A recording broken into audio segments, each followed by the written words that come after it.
안녕하세요. 공부하는 회계사 조병관입니다. 이번 영상에서는 SUMIF와 SUMIFS 함수에 대해서 알려드릴게요.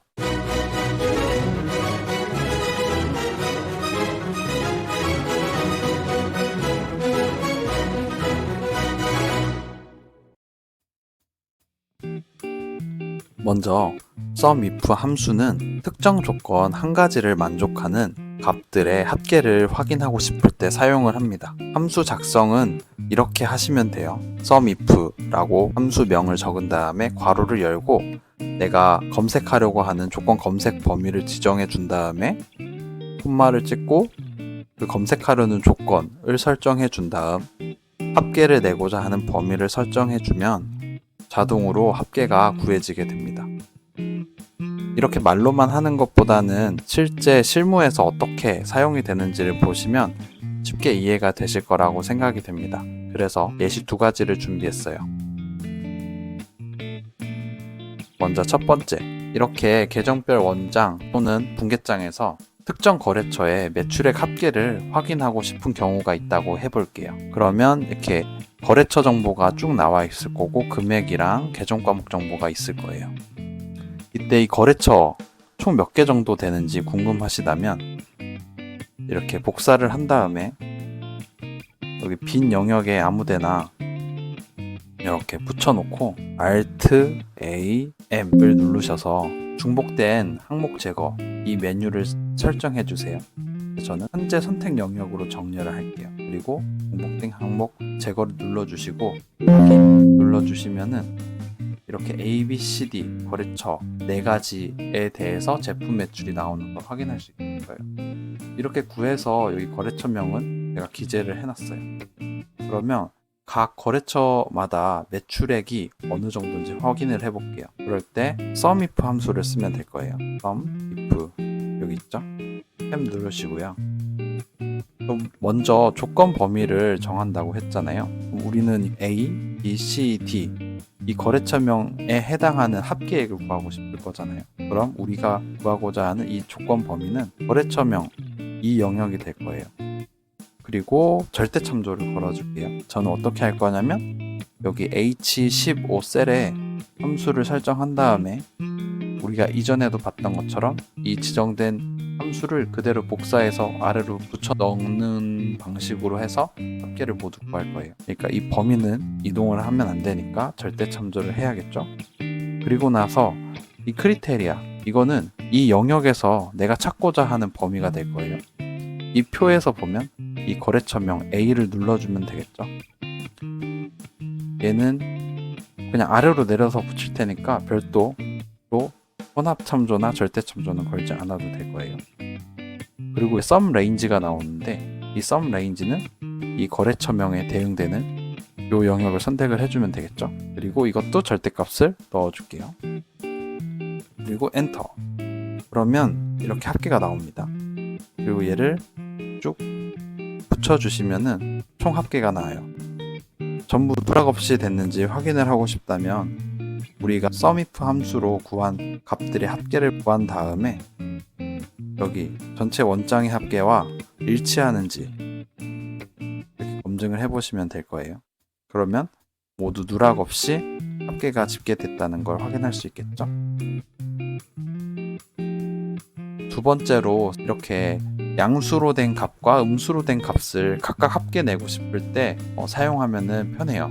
여러분들이 맡게 되는 계정 과목 중에 웨어 환산 계정이 있을 수 있어요. 계정 과목별로 웨어 환산을 했다고 쳐볼게요. 웨어 환산 시트에 회사가 계산을 해놓은 내용을 확인해 보면 음수로 떠 있는 경우도 있고 양수로 떠 있는 경우도 있을 거예요. 이 경우에 우리가 웨어 환산 이익과 웨어 환산 손실 이 두 가지 금액을 갈라내고 싶다. 그때 SUMIF 함수를 쓸 수 있어요. 여기서 SUMIF 여기 탭 눌러주고 양수일 때 이익일 테겠죠. 그러면 이 조건 범위를 저는 이 숫자 범위로 넣을 거예요.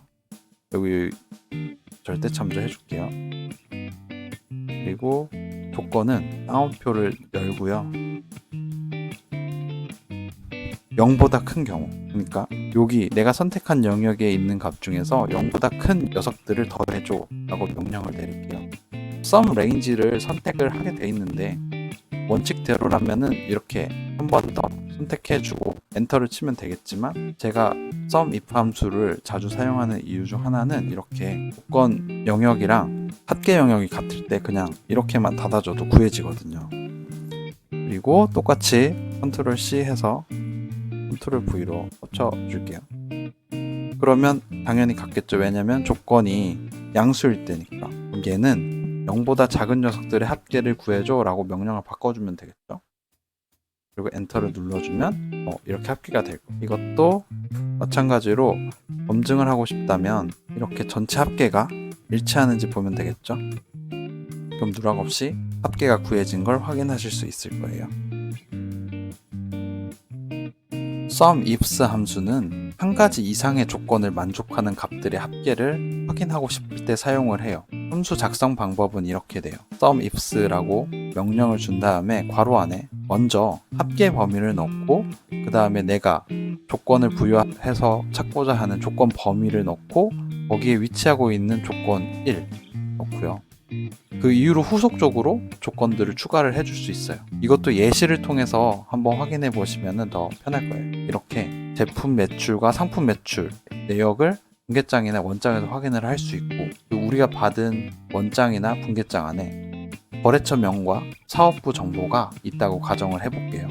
매출 분석 같은 걸 해보다 보면 계정 과목별로 매출액을 구해야 되는 경우도 있지만, 각 사업부별로 매출 규모가 각 계정별로 어떻게 되는지 그 내역을 확인하고 싶은 경우도 생길 거예요.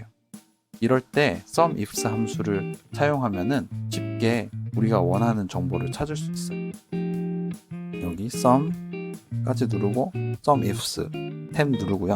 sum ifs 함수는 내가 구하려고 하는 합계 영역을 먼저 선택을 하면 돼요. 합계 영역을 선택을 해준 다음에 절대 참조를 걸어줄게요. 그리고 내가 구하려고 하는 조건 범위를 먼저 선택해 줄게요. 저는 일단 사업부 영역을 먼저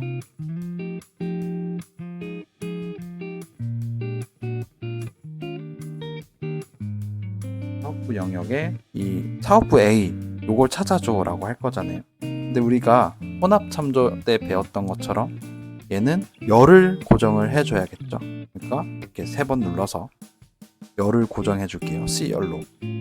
그리고 한 번 더 조건을 더 줘야겠죠. 이번에는 계정 과목에 대해서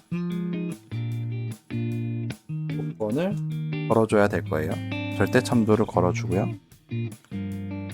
제품 매출 중에서도 사업부 A의 매출이 궁금한 거니까 제품 매출을 선택해주고, 얘는 반대로 행을 고정을 해주면 되겠죠. 열은 이동을 해야 되니까요.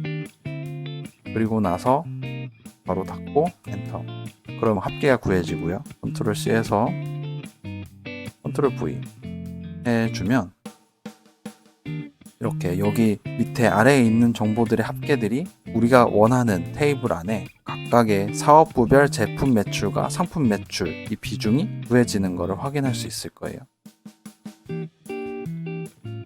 지금까지 배운 sum if와 sum ifs 함수를 한번 비교를 해봤어요. 먼저 사용 목적을 봤을 때 sum if 함수 같은 경우에는 딱 한 가지 조건을 만족하는 값의 합계를 확인하고 싶다. 그럴 때 사용하면 되고요. 그냥 단순히 조건이 음수냐 양수냐 그거에 따라서 나는 음수 합계와 양수 합계를 따로따로 구하고 싶다. 그럴 때 sum if 함수를 자주 사용을 한다고 말씀을 드렸었고요. 반대로 sum ifs 함수는 내가 구하고자 하는 조건이 2개 이상일 때 그때 사용을 하시면 될 것 같아요. 그리고 함수 작성하는 방법도 조금 달랐는데 sum if 함수 같은 경우에는 이렇게 조건 범위가 먼저 나오고 나중에 합계 범위가 나오는데, sum ifs 함수 같은 경우에는 먼저 합계를 구할 범위를 정한 다음에 그 뒤에 그 조건 범위를 추가해주는 방식이었어요. 주의사항이 있는데 이 합계 범위하고 조건 범위에 열이나 행이 일치하지 않으면 잘못된 값이 반환이 될 수 있어요. 이 무슨 말이냐면 예시를 들어서 보여드릴게요. 이렇게 sum if 함수랑 sum ifs 함수를 가지고 거래처가 A인 경우에 합계를 구해봤어요. 이렇게 모두 동일하게 계산이 된 거를 확인할 수 있죠. 이때 여기서 이 조건 범위 혹은 이렇게 합계 범위가 이렇게 어긋났다고 해볼게요. 어긋나게 되면 전혀 이상한 다른 값이 나오게 됩니다. 이렇게 값이 바뀌죠. 그런데 생각보다 뭔가 조서를 만지거나 작업을 하다 보면 나도 모르게 이렇게 범위값이 바뀌어져 있는 경우가 있거든요. 근데 이걸 인지하지 못하고 있으면 나중에 오류가 나는 경우가 있어요. 그러니까 항상 작성하실 때도 조건 범위하고 합계 범위 영역이 대응이 되는지 잘 확인해 보시고, 회사가 주신 자료에서도 만약에 sumif나 sumifs 함수가 걸려 있다 라고 하면 그 수식을 통해서, 보통은 테이블이 위에서 아래로 내려가는 형식일 테니까 요 범위 번호 있죠? 이 범위 번호, 얘는 118에서 시작해서 124까지잖아요. 이 값들이 일치하는지 여부에 대해서 한번은 확인해 보시면 좋을 것 같아요. 오늘은 sumif와 sumifs 함수를 이용해서 우리가 원하는 조건의 합계를 구하는 방식에 대해서 알아보았어요. 이번 영상이 도움이 되셨거나 다음 영상이 기대가 되신다면 구독과 좋아요 부탁드립니다. 영상 시청해 주셔서 감사합니다.